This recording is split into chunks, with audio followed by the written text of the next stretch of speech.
In 2001, 2 teenage boys were abducted by a madman calling himself the S.6. He didn't kill the boys. Instead, he sliced open their bellies and tied their guts together in knots as tribute to the dark gods that haunted him. The boys, Graydon Jones and Terry Smith, somehow, against all the odds, survived that ordeal.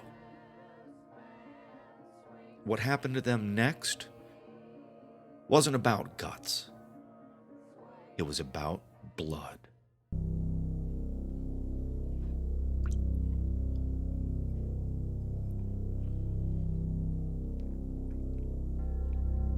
Drinking whiskey in the kitchen and telling scary stories around the fire. Music, monsters, and mayhem, killers, cannibals, and cults. Fearful fiction and furious fact, tall tales, and terrible truths. This is a scary home companion.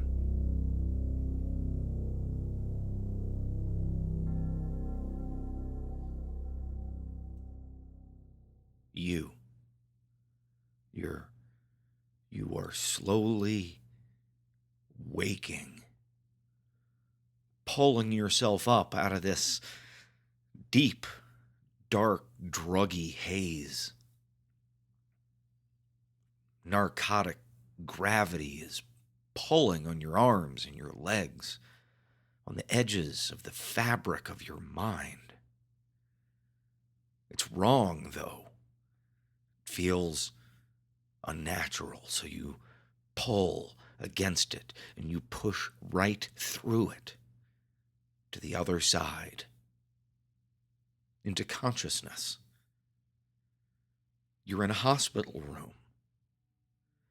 Everything pale, dimly lit white. Eggshell drapes, ivory walls, alabaster windowsills, bone baseboards, pearl gowns, and cotton bandages. So many bandages, wrapped so thick. Where are you? How did you get here? Where had you been? Think. Remember. You and the other kid. Your guts pulled out and knotted. And that kid, he'd gotten you out of it. Afterwards, you laughed and you fell down, hugging, your guts dangling. And then, you're here. Now. And there he is, that kid. He's across the room. You're the only two in the room. He's dressed just like you. Loose hospital gown and tight gauze. Touched medium rare pink in the center. Needles in your left arms, IV drips and saline bags. Monitors flickering. Green dots bouncing, and even though the sound is turned off, you can still feel the rhythmic beeps in the pulse in your ears.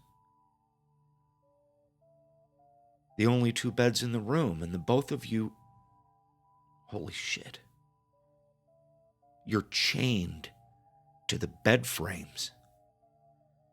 You first see them on the other kid, who's still sleeping peacefully, unaware of the handcuffs securing each wrist, and you find yourself similarly bound.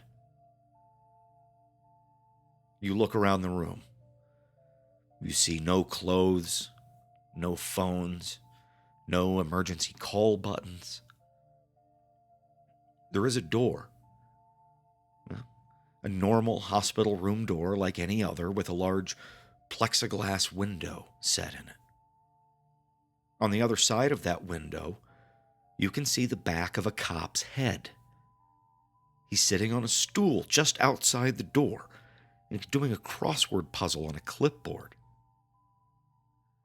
He does not turn around to look at you, not even when you shout at him.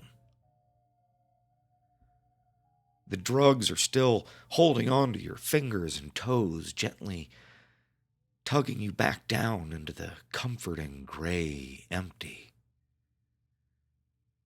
They start to take you, and you let them drag you under. You don't even realize that you're fading until the kid on the other side of the room starts hissing at you. And that snaps you awake for real this time.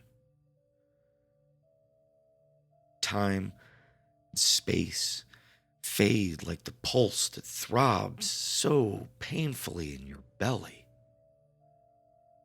When you look at the dressing on your abdomen, you will remember it afresh, as if for the first time, seeing your stomach cut open in a neat little X, intestines pulled out ever so gently with a little wire hook. "Graydon," the kid says again. Terry. His name is Terry. You remember now. You just met him, but in that time, you came to feel like you knew him deeper and more intimately than you have ever known anyone. You have felt his pulse in your belly. "Where are we?" he asks you. You just shake your head. Your tongue still feels thick in your mouth.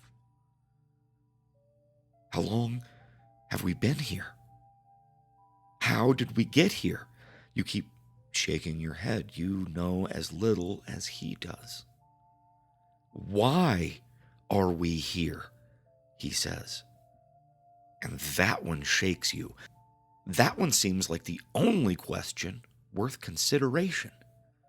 Why have you been segregated, separated, secluded, and secured like this? At several points, a doctor and a nurse would come into the room together. They would look at the machines, they would write down notes, they would check IVs and rattle handcuffs, but they would not respond when either of you spoke to them. Like ghosts in pale blue scrubs and surgical masks, they did their jobs and silently faded away. You sleep, but only fitfully. You have no idea how much time is passing. And then, through the window in the door, you see that cop get up and leave. 2 men are standing outside, looking at you and talking softly to one another. One of them is a Fed, no question about it. Dark suit, deep-set eyes, slender face. The other one is a priest. They enter the room. "Graydon Jones? Terry Smith? I am terribly sorry for these accommodations. We just needed to be the first ones to talk to you after what happened. And we also needed to make sure that you were safe and protected. This is my partner, Special Agent Bill Handel. My name is Brother Frank Rourke. We are looking for the Harrowspecks, and we need your help."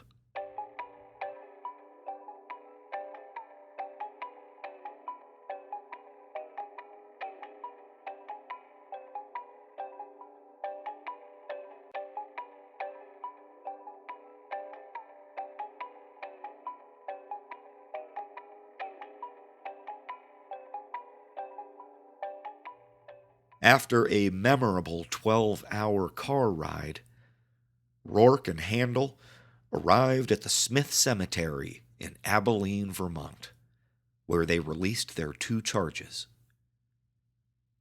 They drove to the rear gate, away from prying eyes. and cut the headlights before getting out of the car. They all shook hands. Handel thanked Terry for the information and said, "You know, I worked with your dad once or twice." Rourke pulled Graydon into an awkward hug and said, "It was such a pleasure to meet you after all this time. Perhaps our paths will cross again one day." Then the two boys scampered over the gate and into the waning darkness as the two men drove away.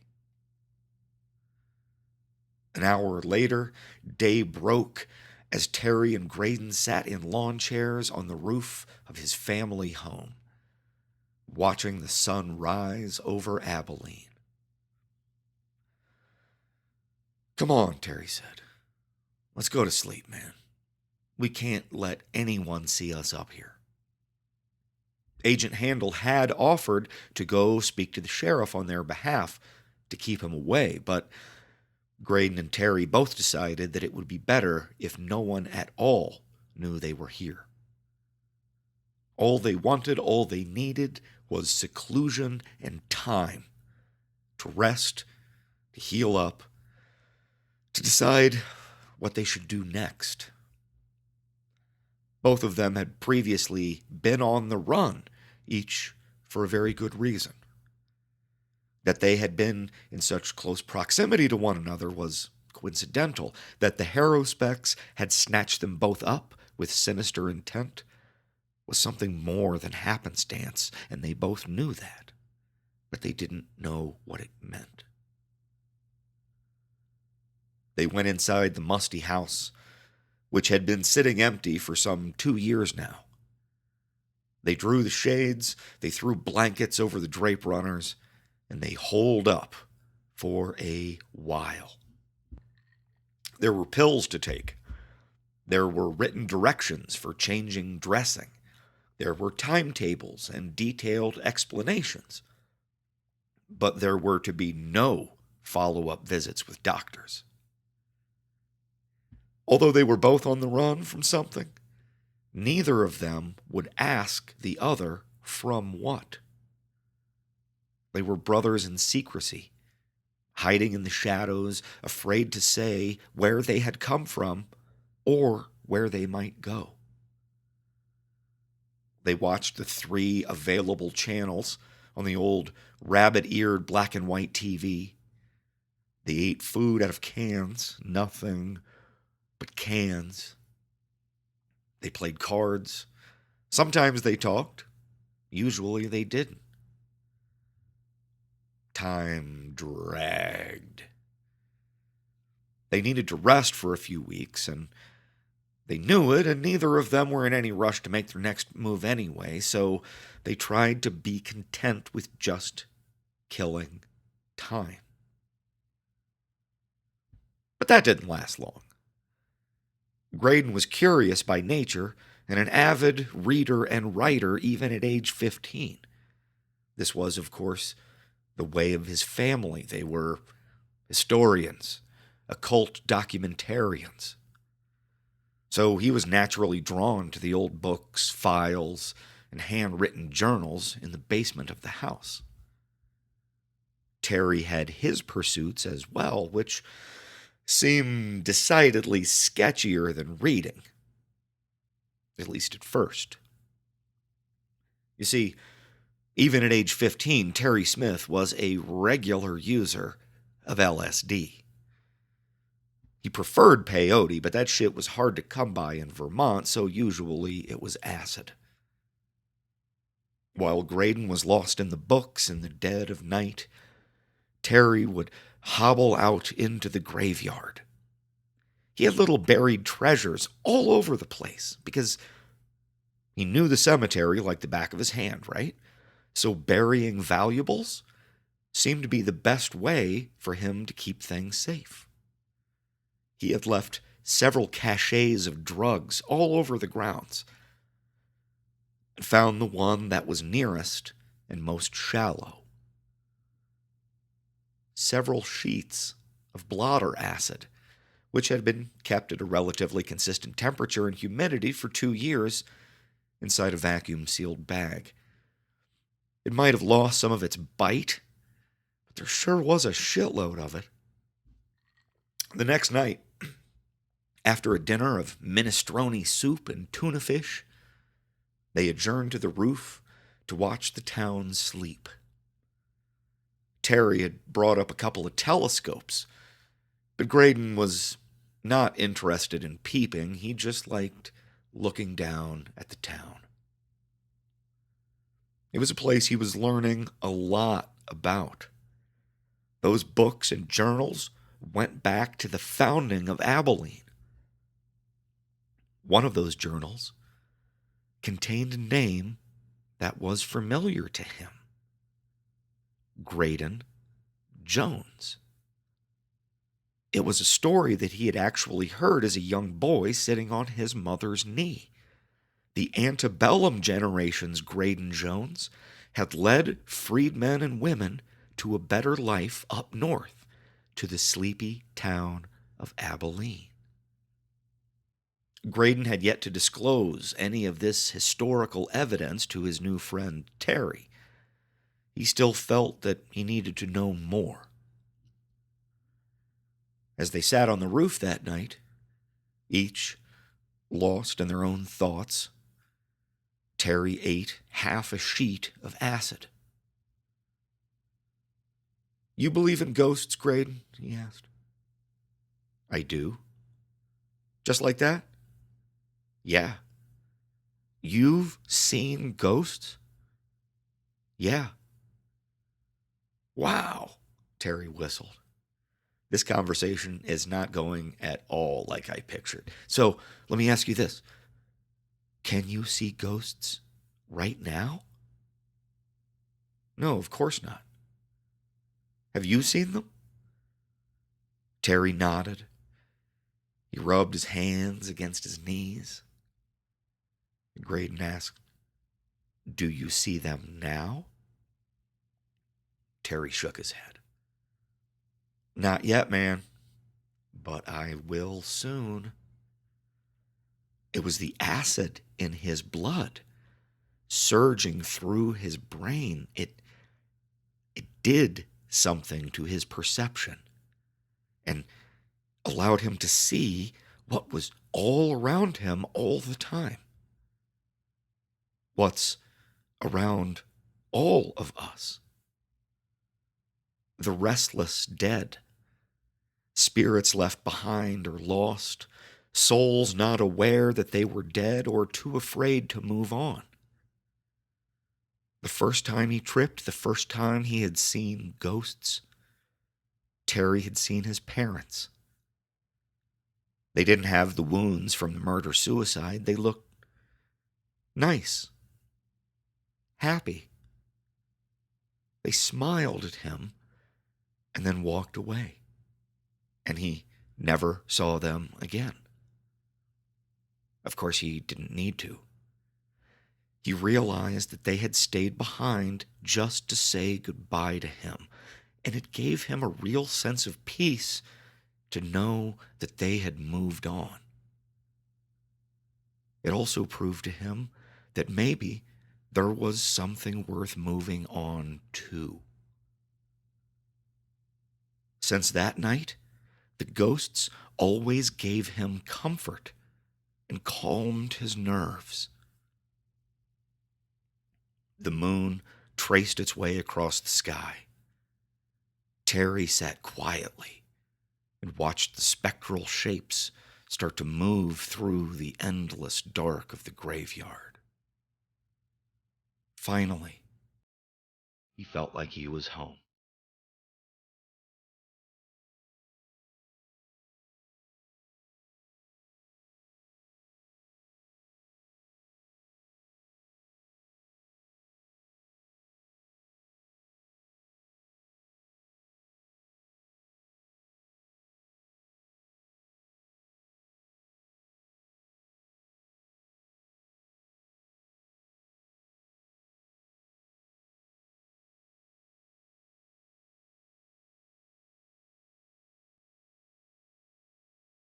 Weeks passed. Gradually, their strength was returning. Their wounds were healing over quite nicely. Terry spent most of every day asleep and most of every night up on the roof watching ghosts. Graydon did a lot of reading, a lot of research on Abilene. He was going to need to get around town at some point, and he hoped their library was big enough for his purposes. Graydon dug for more references to his forebear, but Uriah Smith had only met him the one time. It had been in the town hall, as the Southern man had presented a proposal to local leaders. Reading the words of the old dead white man cut deeper than Graydon wanted them to.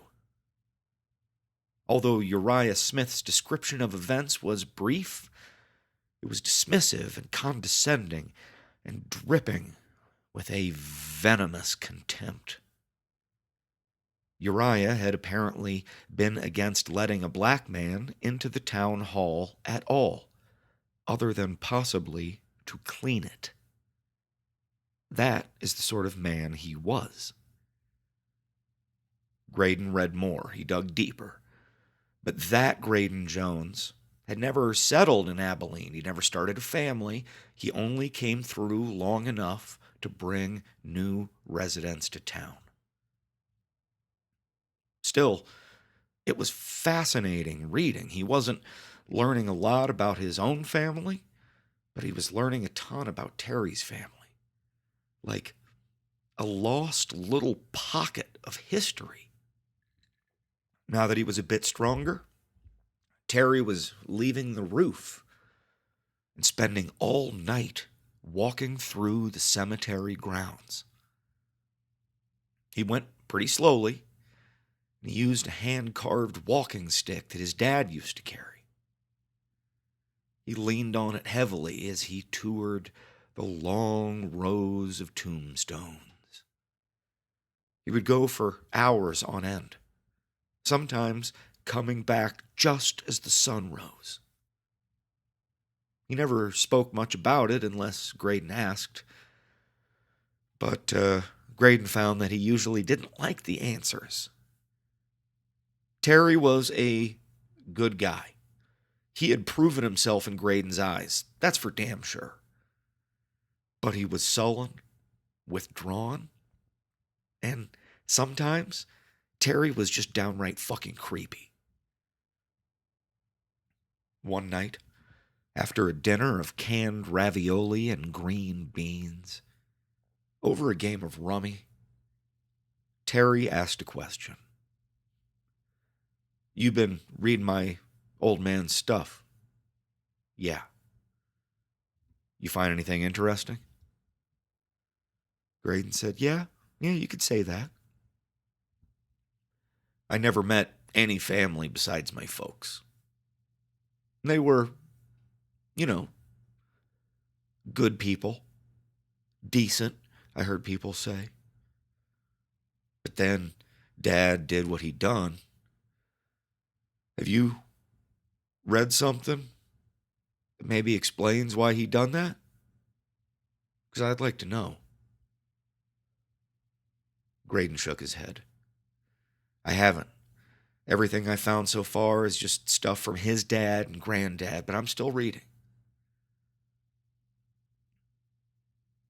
Later that night, Terry had another question for him.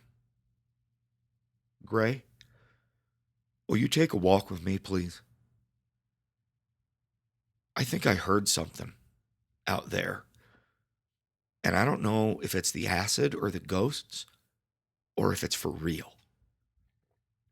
Graydon was indeed up for a walk. Everything was healing so nicely, and he knew that he needed to start moving around more. He'd been here a while. He was going to need to leave sooner rather than later. Is it far? He asked. Yeah, Terry said. But we'll go slow. Here. And he gave him the old walking stick. In the deep of the graveyard, the night was moonless. The sky, crystal clear blue-black, and the ground was blanketed in shadows thick as fog banks. Graydon could only see a few feet in front of him. He watched the ground carefully. He could sense the neat, orderly rows of stones on either side of him as they walked. And the cemetery seemed to roll on forever. But the darkness was so heavy, so dense, that he couldn't be sure how far they'd gone. He couldn't see any landmarks. But he did trust that Terry knew where they were going. "Do you see them?" Terry asked. Graydon stopped and looked around. "No, I don't see anything." "Seriously?" "Jesus, they're so clear. Vibrant. It's not like usual." Graydon held him by the shoulders. "Are you having some crazy acid trip on me, dude?" No. It's you. It's you, man. The ghosts are out tonight more than I've ever seen. And some of them are like, it's like they know you. Are you famous? It's like they recognize you. They're trying to get your attention. You don't see them." Since his eyes were showing him nothing, Graydon closed them, and he reached out with his other senses. But still, there was nothing. There were no whispers in the ether. He got no goose flesh. He sensed no morbid odors. Although Terry saw ghosts abound, Graydon felt absolutely nothing amiss. It was a nice, calm night. But that didn't mean that he didn't believe Terry. He wasn't sure how or what or why, but Graydon had come to be sure that Terry was able to see something. Maybe it was ghosts or guided hallucinations. He wasn't sure yet, but he was sure that Terry wasn't lying. So he asked, "Tell me what they're doing." Terry said, "Oh, wow. When they move, it's like spilled milk in the air. It's hard to, it's, a couple of them are pointing. I think this way." Graydon tried to keep him focused. "What do these people look like?" "They look like people. Black people, mostly." "This isn't where they're buried, though, is it?" Graydon asked him. And Terry was genuinely clueless. "Sure. Why not? They're probably buried anywhere, just like anyone, right?" Graydon held his tongue. Now was not the time or place to share what he had learned. "Okay, all right, come on, Gray, this way. I see them trying to get you to come this way." Terry led, and Graydon followed. "Okay, there's damn, man, there's so many ghosts. Right here in this one spot. They're pissed at you, too." Graydon shook his head. "Not at me. It's you. They know you're a smith." Terry was still wrapping his head around what that meant when he heard the sound, and he stopped short. That distant sound. That one he'd heard the night before. The one he brought Graydon out here to confirm. It was a heavy pounding, like fists against an old wooden door, accompanied by the most awful, pained shrieking. The sound of madness and rage. And it felt so close, but so far away, almost like It was welling up through the earth from deep underground. "Do you hear it?" Terry asked.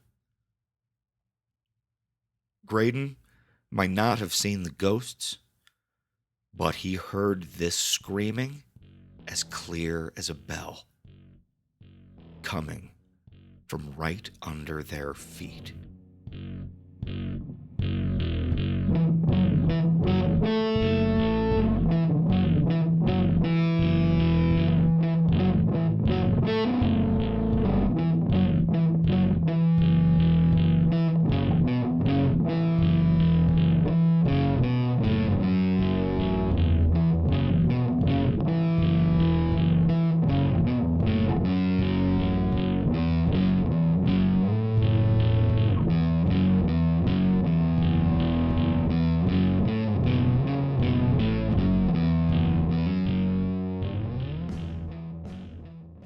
That night they had a long and heated discussion about digging up that grave. Cooler heads prevailed, thanks mostly to the fact that any serious attempt at real digging would probably cause internal damage. They still needed more time to get 100%. Terry obsessed over it. He even stopped taking the acid so that he could go out there to that spot and listen without the ghosts bothering him. They were very active in that area, and it was starting to upset him. His new obsession was the screaming man. Every night, pounding, clawing, shrieking, wailing. It was goddamn terrifying. You couldn't get enough. More time passed, enough time where both boys felt strong and spry again. Enough time where Terry was maybe starting to think about digging. So Graydon knew the time had come, and he had to say something. He had spent his time wisely. He had a plan, something that his family was well known for. In the right walks of life, his family, the Jones family, was famous for a lot of things. So when he called the Abilene Black Historical Society and told them who he was, the curator was eager to talk to him. When he told the curator that he had a friend who needed a history lesson about the Smith family, the man was less eager. Graydon said, "It's important." And the curator agreed. "Does he know about Brother Buck?" That night, after a dinner of canned peaches and pork and beans, Graydon and Terry went up on the roof to watch the town sleep.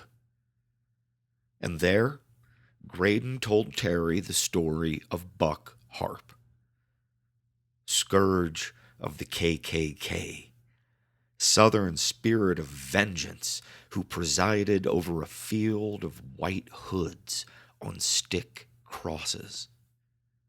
The devil's best friend, a man outside of time who lives only to punish those who terrorize and murder the black community.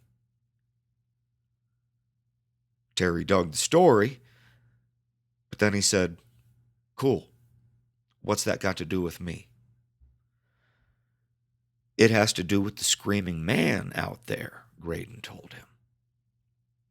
And then he explained how they were going to walk into town under the cover of darkness. He had the address for the Black Historical Society, where the curator was waiting to speak with them. Terry was a little nervous about being recognized, but Graydon had mapped out a roundabout path to circle around to the traditionally black section of Abilene. They made the trip with no incident, and were warmly received. The curator was a kind man, surprisingly young, and he had a lot to tell Terry Smith. This is important for you to hear, for you to know. I know this ain't on you, not like that. It's nothing you did, not personally, but your people did it. Your family. They did it to my people, my family. And you need to know where you come from, what kind of people the Smith family are. You know Abilene's history. White settlement, real small. Needed warm bodies to clear the land, make it a proper town. Man named Jones started bringing former slaves up here. The local leaders, which means the law, which means the politicians, which means local businesses like the Smith Cemetery, they all agreed. Land for work. Slave days was over. This was a new dawn.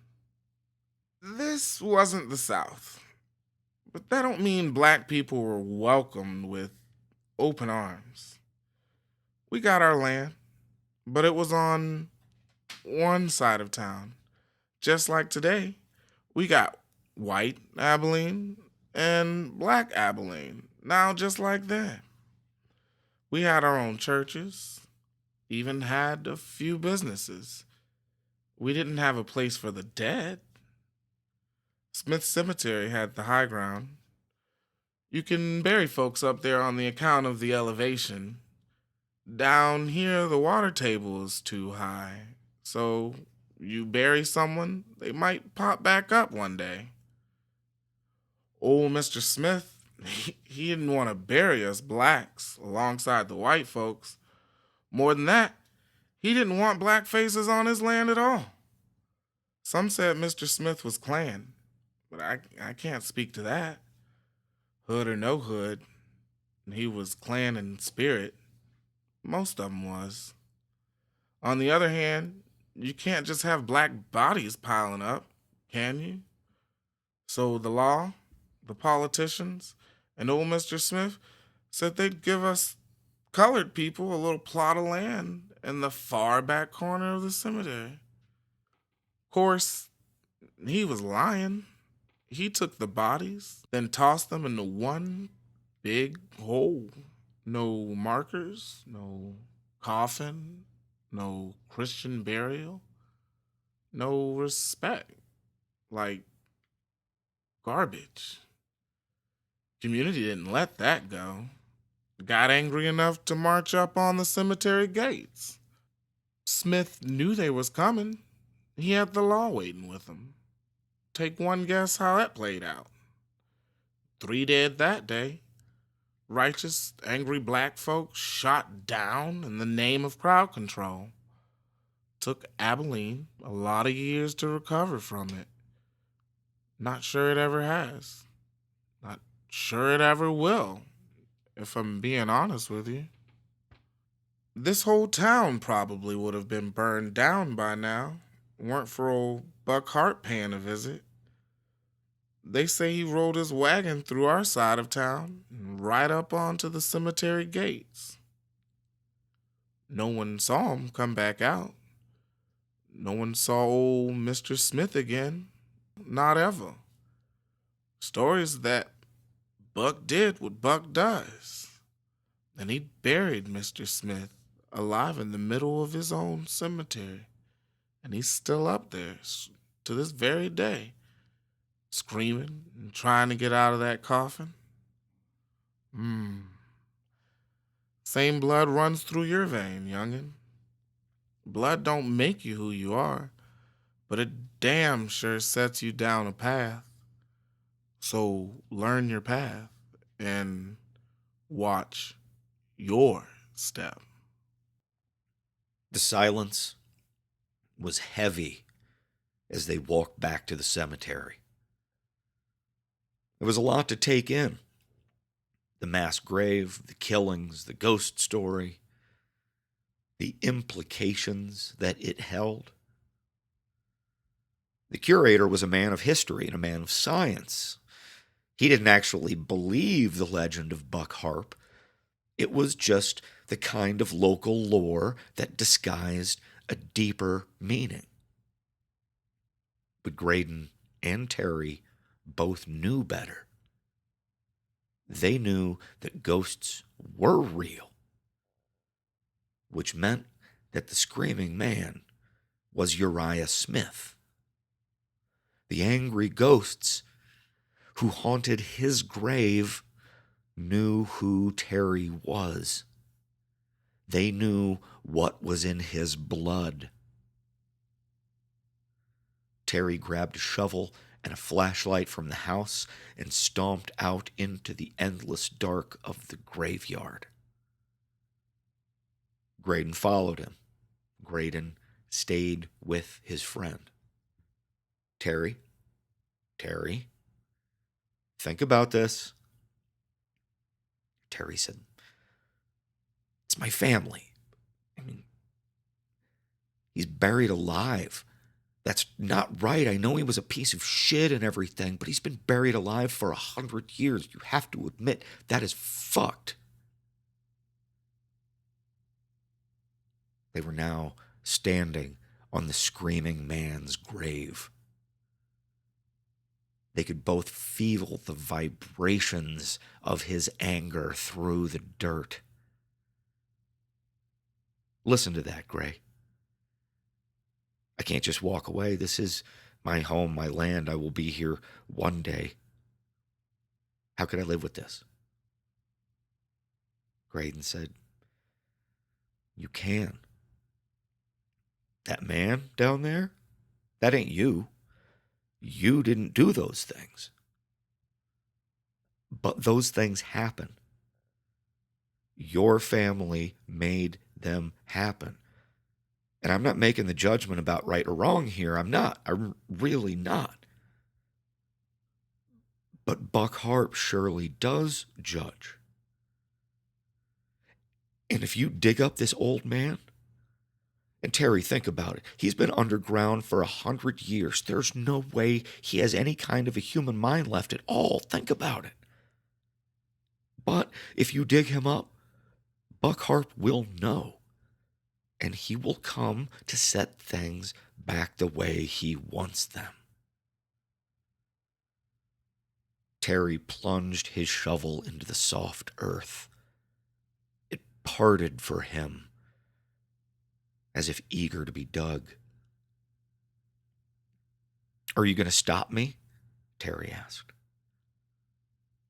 "No, man. I'm not going to stop you. I'm your friend. I'm here to help you, like you helped me." Terry said, "At least the ghost made sense to me. This is... Fuck, I don't know what this is. I don't know what to do. What do I do?" "I don't know. That's not for me to say. But Terry, sometimes I think you just gotta let the past stay buried." They walked back to the Smith house, side by side. The sun was peeking over the horizon on the far side of Abilene. They stopped by the house just long enough to grab a few things, and then they just kept walking.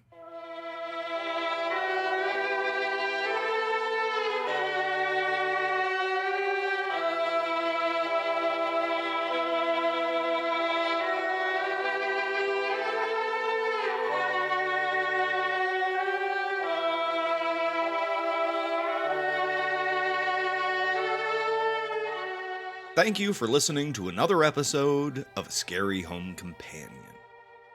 Find the show on social media, Twitter, Facebook, and Instagram. As always, you can contact the show directly at ascaryhomecompanion@gmail.com. Would you like more pieces to this big old jumble of a puzzle? Well, if you haven't already, I would strongly recommend listening to All Around the Maypole, Up Jump the Devil, Cemetery Smith, Graveyard Jones, and of course, Guts. Or scoot on over to the Patreon, where the post-mortem analysis video breaks down all the story connections, past and future. Because, of course, a lot of questions remain. There's a very good reason for that. Time will reveal all. Patreon is the best way to support a Scary Home Companion. Join Carol, Catherine, Kevin, Eric, Andy, Buck, and more at the Cool Kids table. And get some inside scoop on what's on the horizon for future stories. The episode was edited and produced by Jeff Davidson, with a special guest monologue by good heavens, Alex Evans. Music this time around was provided by Big Blood with For 4 Beating Lungs, Lobo Loco with Dreamcatchers, Young Kartz with Stranger, Trailer Bride with Graveyard, Jahzzar with Scream from a Deaf Man, Nora Keys with Tomb Song, and Chelsea Oxendine with the theme music.